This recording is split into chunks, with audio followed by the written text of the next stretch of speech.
package will be delivered at 2:30 p.m. today. It is currently 2:25 p.m.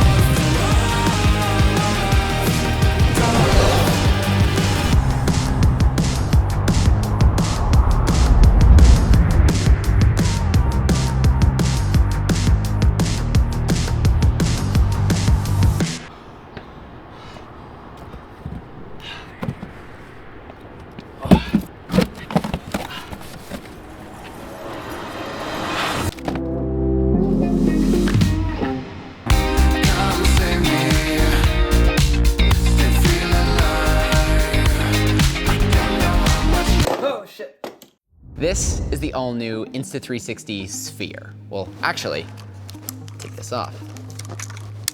This is the all-new Insta360 Sphere. This is a Mavic Air 2S that it is built to fly on. The Insta360 Sphere is an entirely self-contained unit with the battery, the brain, the 280-degree lenses, and it's made to be housed on top of a Mavic Air 2 or a Mavic Air 2S. And then using the Insta360 Studio software, it then stitches out the entire drone, leaving you with a shot that has everything, everywhere, all at once. And if you kind of don't understand how 360 camera works, well, it's kind of like this. 360 cameras work by having two separate lenses on the camera that are each capable of seeing 180 degrees, or a little bit more than that.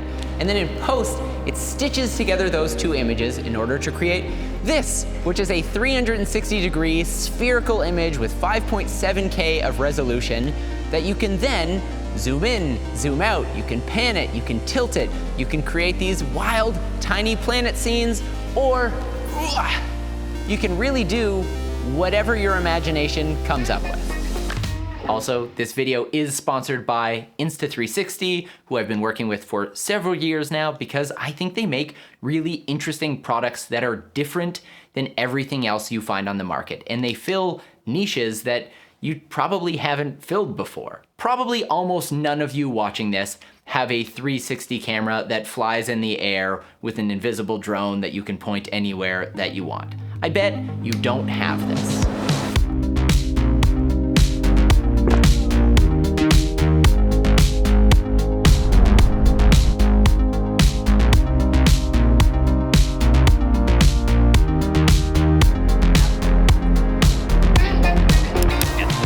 Like, do you have an Insta360 camera? I clicked not yet. Hats were not planned either. That's the best part about it. Yeah. We got Josh is right there. There's Dave, there's me. So for this opening shot, we had an idea to try and come up with a relatively simple shot to execute with this. That's something you just really couldn't do with the normal drone. You might be asking yourself, why would you even want to put a 360 camera on a drone? Particularly given just how good cameras on modern drones have become. And I'd say there are three main ways that the Insta360 Sphere makes itself completely unique in the market. The first way is that you can get shots with this that are completely impossible on your average consumer drone. And I'm not talking about tiny planet wacky doodle kind of stuff. I just mean that with a setup like this, you can actually now tilt the camera up. And it's gonna be going forward, maybe we'll have our logo, and then it's gonna pan down where you'll see me walking and eventually running in the foreground. And that alone is something that basically any drone can't really do because drones don't get to look up like that.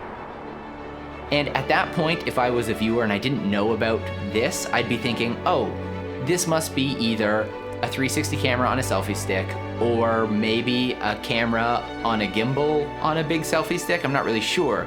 But suddenly, once that camera then flies over top of me and tracks with me, it adds this completely surprise element to the shot that just wouldn't have been possible with a regular drone or even an FPV drone. The second use case is as a beginner drone operator. When you have the camera capturing all directions at once, all you need to focus on is the move itself. And then in post, you can pick when and how much that camera pans or tilts or how it tracks your subject.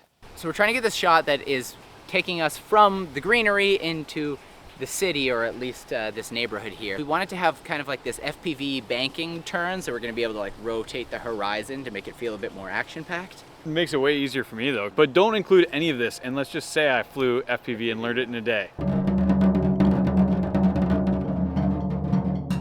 And finally, the third use case here is for completely out of this world, outside the box imagination style internet content, like my good friend Christoph Benfi or John Simo do so well.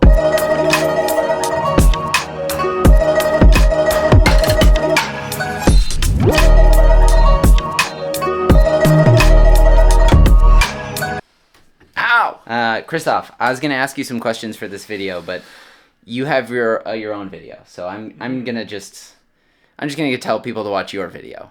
Okay. Well, I will answer your questions there.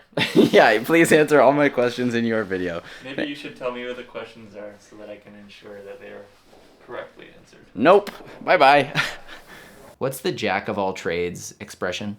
Jack of all trades is a master of none, but oftentimes better than a master of one. So I think this is kind of the case with the Insta360 Sphere. It's not the best aerial image quality imaginable. You're not going to be able to compete with something like the image out of the Mavic 3 Pro Cine, whatever that $6,000 drone is. But what you are going to be able to do is a lot of things that that drone can't do. However, like the jack of all trades that it is, it does have a couple of drawbacks, namely image quality. You've got a 5.7K image, but that's for the entire 360-degree spherical image. So the image is going to look better and better the wider you are, which can be a bit of a limitation to your creativity if sharpness is a big concern to you. Similarly, on that image quality drawback side, if you've ever worked with 360 cameras, there's often a stitch line that you have to deal with. You really do especially need to pay attention to who's your subject, where are they on that stitch line, and how close are they to the drone. But still, it is something to be wary of. Wary of. Watched out for. Whatever, but it is something to watch out for. As far as image quality is concerned, this is, at least to my eyes, the same 360 setup as you're getting with the Insta360 One X2 or with the Insta360 One RS, and now imagine it could fly. That's what you get here. Just pick that back up. I don't like how tippy this is. I would say you definitely need a tripod or preferably a drone to operate this camera. Thanks for watching the YouTube video. We made it just for you, and we made it just for us. This is the Insta360. It's in the description. Thanks for watching.